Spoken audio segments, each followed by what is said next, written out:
کہتے ہیں کہ شیخ احمد نام کے بزرگ تھے، ساری زندگی کسی کو کام نہیں بتایا، ساری زندگی بڑی مشکلات آئیں، پر کبھی اپنی ذات پر سوال کا دروازہ نہیں کھولا۔ ایک ایسی مشکل آئی کہ جو حل ہی نہیں ہوتی تھی، کسی نے ان پر کوئی الزام لگا دیا۔ ابو مسلم نام کا ایک بادشاہ تھا، اس کی حکومت تھی، اس نے پکڑ کے قید میں ڈال دیا۔ اب قید میں ہیں، جرم لگ گیا ہے، فرد جرم عائد ہو گئی ہے، جیل میں ہیں۔ لوگ کہنے لگے حضرت جی اپنی صفائی میں کچھ کہیں، فرمانے لگے ساری زندگی بندوں سے کچھ نہیں کہا، اللہ رسول کو پتا ہے میں بے گناہ ہوں، مجھے کہنے کی ضرورت نہیں۔ داتا گانی بخش علی حجویری نے لکھا ہے، داتا صاحب کہتے ہیں تو یقین کامل تو پیدا کر، تو ایمان تو پختہ کر۔ داتا صاحب کہتے ہیں وہ ابو مسلم جو بادشاہ تھا وہ نیک آدمی تھا، اسے رات کو خواب میں نبی کریم کی زیارت نصیب ہوئی، اور حضور سید عالم صلی اللہ علیہ وسلم فرمانے لگے تو نے اللہ کا ایک نیک بندہ جیل میں ڈال دیا، ڈر نہیں آتا، وہ تو بے گناہ ہے۔ بادشاہ آدھی رات کو خود اٹھا، دادا صاحب فرماتے ہیں کسی گارڈ کو نہیں بھیجا، پولیس والے کو نہیں بھیجا، جیلر سے نہیں کہا، خود گیا، جا کے جیل کا دروازہ کھولا، دروازہ کھول کے اس درویش کو آزاد کیا، کہنے لگا بابا جاؤ مجھے پتا چل گیا بے گناہ ہے۔ بابا جی سلام کر کے جانے لگے تو بادشاہ پھر آگے آیا، ہاتھ باندھے، ہاتھ چومے، کہنے لگا حضور آپ بڑے نیک ہیں، میرے لیے کوئی حکم ہو تو بتائیے گا، میرے لائق کو خدمت ہو تو بتائیے گا۔ تو شیخ احمد فرمانے لگے تجھے ابھی بھی سمجھ نہیں آئی، تجھے ابھی بھی نہیں سمجھ آئی؟ کہنے لگا حضور کیا؟ فرمانے لگے جو تہجد کے وقت تجھے اٹھا کے مجھے رہا کرنے بھیج سکتے ہیں وہ میری کوئی ضرورت باقی رہنے دیں گے؟ مجھے کوئی ضرورت پڑے گی کسی اور کو کہنے کی؟ اصل میں ہماری طبیعت ہے، ہم نے بندوں سے دل لگا لیا ہے، دل اللہ رسول سے لگاؤ، کسی بندے سے لگانا تو اس سے لگاؤ جو اللہ والا ہو۔ آپ فرماتے ہیں کہ اپنی ساری خواہشات اپنے رب رسول سے، آپ فرماتے ہیں کہ اگر اللہ کے حوالے اپنی خواہشات کر دو گے تو رب تمہیں نا عام لوگوں سے زیادہ عطا کرے گا، عام لوگوں سے۔ اور پھر داتا صاحب نے آگے جا کے ایک چھٹی بات لکھی ہے، داتا صاحب فرماتے ہیں اگر تو چاہتا ہے نا رب جلدی راضی ہو جائے پھر اللہ کی مخلوق سے محبت کرنی شروع کر دے۔ اگر تو چاہتا ہے کہ رب راضی نہیں صرف جلدی راضی ہو پھر اللہ کی مخلوق سے پیار کر۔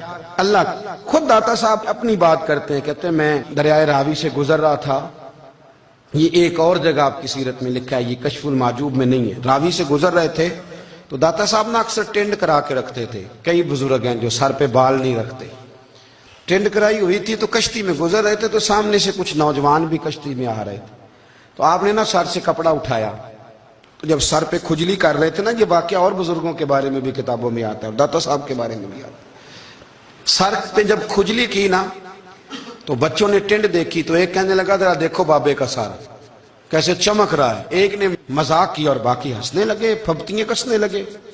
یہ اچھی بات نہیں ہوتی، یہ بزرگوں کے بارے میں یہ رویہ اللہ کو ناپسند ہے۔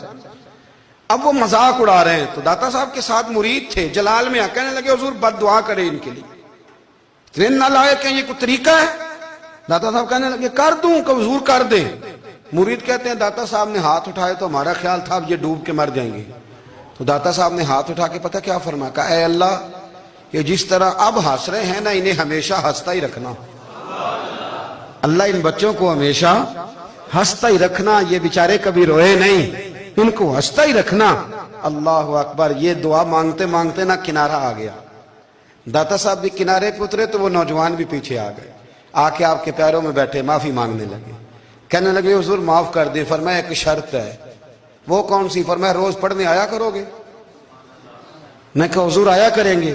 شیخ آپ کے خلیفہ ہیں، وہ فرماتے ہیں کہ عجیب ہے، میں ان کے ڈوبنے کی دعا کرا رہا تھا اور منظر یہ بنا کہ انہوں نے توبہ کر لی، داتا صاحب سے پڑھنے لگے، کوئی شیخ الحدیث بن گیا، کوئی شیخ القرآن بن گیا، بہت بڑا درویش بن گیا۔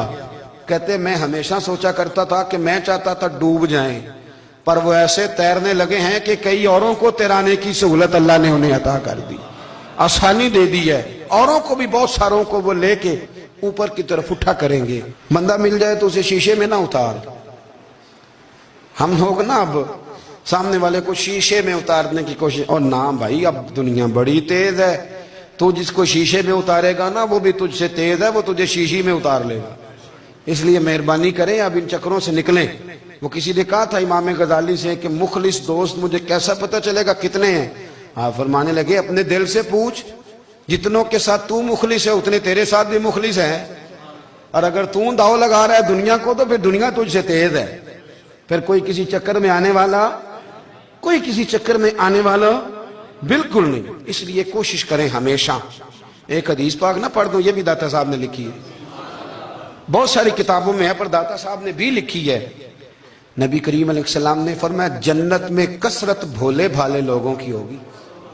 بھولے بھالے لوگ جنت میں، وہ جو آسمان پہ تارا لگا بھی آتے ہیں پھر شام کو دوبارہ لے بھی آتے ہیں، وہ تیز بڑے ہیں پر رہ ہمیشہ پیچھے جاتے ہیں۔ وہ جو سادے ہیں، جو چکروں میں نہیں پڑتے۔ اب یقین کریں اب تو نا لوگوں سے مل کے کئی دفعہ گھٹن ہونے لگتی ہے، بعض لوگوں سے ملاقات کر طبیعت لگتی نہیں زیادہ تر، اس لیے کہ محسوس ہوتا ہے کہانیاں گاڑ رہے ہیں، قصوں کی دنیا کے لوگ، یہ وہ بات میں وزن نہیں، وہ سرور نہیں۔ اور بعض لوگ آتے ہیں کچھ کہتے بھی نہیں، لیکن ان کے لب و لہجے میں اتنی مٹھاس ہوتی ہے کہ دل کرتا ہے کبھی یہ دوبارہ بھی آیا کرے، کبھی آئے، کبھی پھر ملے۔ تو معاشرے کو حسن دیں، معاشرے کے اندر کوفت نہ پیدا کریں۔ داتا علی اجویری کہتے ہیں اللہ کی مخلوق سے پیار کر، اللہ تجھ سے راضی ہوگا۔ آپ نے دلیل کے طور پہ بنی اسرائیل کا ایک واقعہ لکھا۔